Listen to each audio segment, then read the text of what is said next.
Melihat catatan langkah Rusia melawan sanksi pihak Barat, Putin dengan gagah berani melawan sanksi ekonomi dengan langkah ekonomi juga, yaitu pembeli gas dan minyak bumi Rusia bayar pakai rubel yang backed by gold harganya dan juga bisa menerima emas selain bayar pakai rubel. Sehubungan dengan hal tersebut, banyak pengamat ekonomi dan pengamat militer mengatakan jangan-jangan dari awal Putin itu niatnya bukan hanya menyerang Ukraina untuk jadi pelindung perbatasan buffer country atas serangan NATO, di mana NATO telah mencaplok 12 negara pecahan negara ex-Soviet dalam 15 tahun terakhir masuk menjadi member Pakta Pertahanan yang hadir untuk melawan Rusia. Namun sesungguhnya Putin memang ingin menantang dolar, menantang hegemoni satpam dunia, menantang Amerika. Apa yang terjadi kalau kenyataannya sejak tahun 2009 di mana dolar tertantang oleh mata uang digital Bitcoin, ternyata Putin berada di belakangnya. Kita urai perlahan analisa konspirasi ini dengan sejarah kolonialisasi dan dolarisasi. Dalam strategi Lebensraum atau living space atau mempertahankan hajat hidup sebuah wilayah, maka mengkoloni sebuah wilayah untuk diambil kekayaannya adalah hal yang biasa dilakukan oleh negara-negara kuat. Tiongkok menggunakan strategi kolonialisasi 5.0 yang menggunakan pendekatan ekonomi atau economic approach di dalam mencaplok kekayaan sebuah wilayah. Kolonialisasi 5.0 ini pakai soft power, seakan membantu, seakan wilayah yang dikoloni diambil kekayaan alamnya tersebut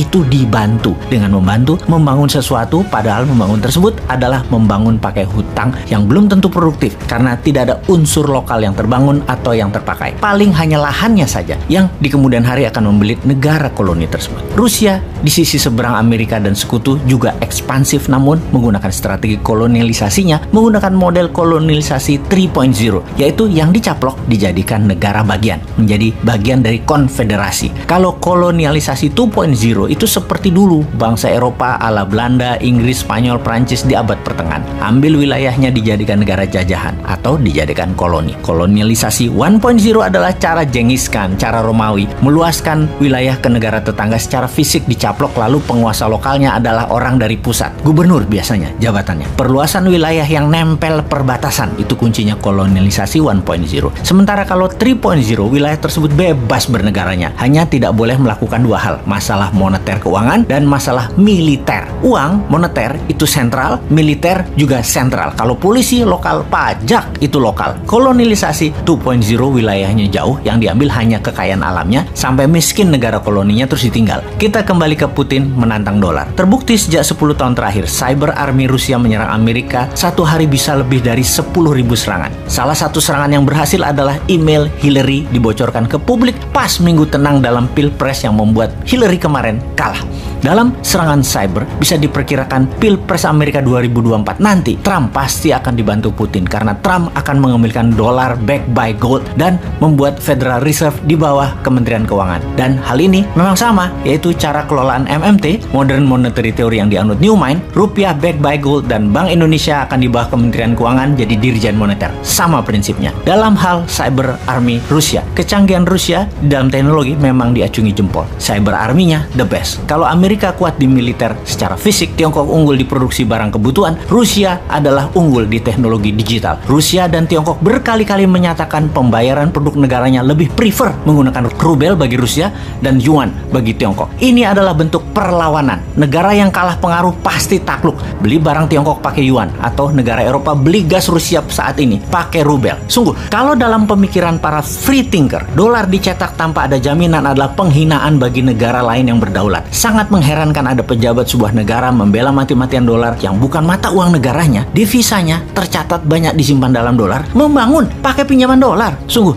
taklik buta pada dolar adalah kebodohan hakiki karena mencerminkan ketidakberanian untuk berdaulat. Kedepan Newman harus bermain lebih cantik. Hal itu semua untuk mengingatkan kita semua. Karena bener deh, dolar yang dilepas jaminan emasnya sangat tidak adil. Newman tidak suka karena Newman manusia bebas. Free thinker. Kita menelaah senjata tekan berikutnya yaitu Bitcoin. Bitcoin yang di awalnya diterbitkan sejumlah 21 juta Bitcoin hingga saat ini sudah beredar sekitar 18,9 juta Bitcoin yang berhasil ditambang atau yang ada di dunia. Adapun Satoshi mewakili 1/1 Bitcoin. Satoshi adalah unit terkecil dari Bitcoin cryptocurrency. Ini dinamai oleh Satoshi Nakamoto, pendiri protokol yang digunakan dalam blockchain dan cryptocurrency-nya Bitcoin. Sebentar, kita berhenti sebentar. Kita bertanya, who is Satoshi Nakamoto? Jawabannya, ternyata tidak ada manusia realnya. Ini ciptaan rekaan semata di mana untuk menjaga kerahasiaan dan jumlah Bitcoin yang beredar selalu tetap, maka kunci mother chain, blockchain-nya BTC atau Bitcoin dibuang, hilang. Jadi holy grail-nya cryptocurrency. Lalu kita teliti secara seksama, ternyata 70% transaksi awal-awal pembelian Bitcoin adalah akun-akun dari Rusia. Jangan-jangan memang mainannya Rusia. Nama Jepang-Jepangan ini hanya kamuflase. Sejarah Bitcoin sebagai alat tukar atau alat bayar itu pertama kali dipakai untuk membeli 2 loyang pizza. Kurang lebih nilainya pizza tersebut adalah $8. Dibayar dengan 10.000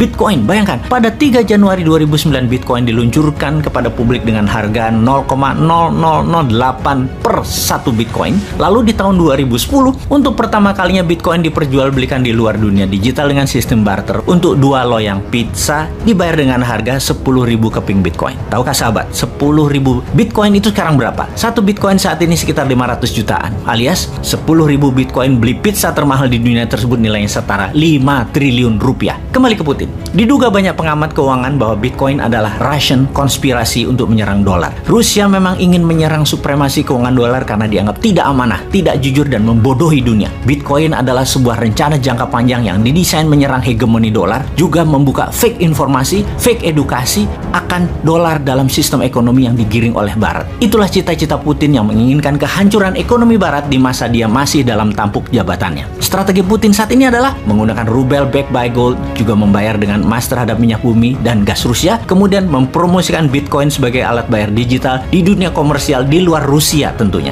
Kemarin baru saja diumumkan, Gucci, sebuah brand fashion kenamaan, menyatakan bahwa mulai bulan depan akan menerima cryptocurrency sebagai alat pembayaran. Ini adalah salah satu hasil pertemuan terakhir Putin dengan pemimpin Prancis Emmanuel Macron yang mengkode untuk Prancis memainkan cryptocurrency, di mana kemudian Gucci merespon dan sebentar lagi Balenciaga, Bottega Veneta, Alexander McQueen, dan Yves Saint Laurent akan menerima kripto sebagai alat bayar. Sementara itu di Indonesia, walau belum sebagai alat tukar, rasanya sebentar lagi sih, transaksi kripto di Bursa Indonesia dalam 2 tahun ini meningkat tajam. Bahkan dalam catatan keuangan dari Bapepti, per hari transaksi di bursa kripto di Indonesia nilainya per hari 2,8 triliun rupiah. Dibanding dengan Bursa Efek Indonesia yang berdiri lebih dari 30 tahun, transaksi per hari rata-rata hanya 9 triliun rupiah. Kita bandingkan dengan New York Stock Exchange, transaksi per harinya adalah 62 billion dolar atau 100 kali transaksi di Bursa Efek Indonesia. Kemudian, jika kita membandingkan dengan transaksi Binance, bursa cryptocurrency terbesar di dunia, transaksi di Binance mendekati angka 80 billion dolar per hari, di atas New York Stock Exchange yang berdiri sudah 100 tahun sebelum Binance. Cryptocurrency mulai bertaring, apalagi ketika mulai dipakai sebagai alat bayar. Akan lebih besar lagi volume dagang kripto ini. Kalau mengingat tentang sejarah uang seperti informasi video Bosman sebelum ini, maka cryptocurrency,